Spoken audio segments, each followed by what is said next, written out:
তোমরা যারা আমার ব্লগ দেখো তারা তো জানোই আমার ফার্স্ট অ্যানিভার্সারি সেলিব্রেট হলো। আর এই অ্যানিভার্সারি স্পেশাল কি মেনু হয়েছিল জানতে চাও? তাহলে আজকের ভিডিওটা দেখো। প্রথমেই ছিল সাদা ভাত, তারপর ছিল মাছের মাথা দিয়ে ডাল, ছিল আলু চিপস, তার সাথে ছিল দই কাতলা, আর ছিল দেখতেই পাচ্ছ এইরম লাল লাল কষা কষা চিকেন। আর দারুণ টেস্টি হয়েছিল প্রত্যেকটা রান্না। আর এইটা দেখতেই পাচ্ছ একদম বাসন্তী পোলাও গোবিন্দভোগ চালের, এত সুন্দর আর এত টেস্টি হয়েছিল। আর আমরা কিন্তু এই অ্যানিভার্সারিটা ভীষণ ভালোভাবে সেলিব্রেট করেছিলাম।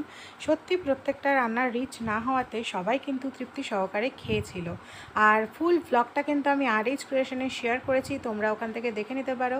আর শেষ পাতে তো ছিল চাটনি আর পাঁপড় তো থাকবেই, চাটনি থাকলে, আর 2 রকমের মিষ্টি ছিল, রসগোল্লা।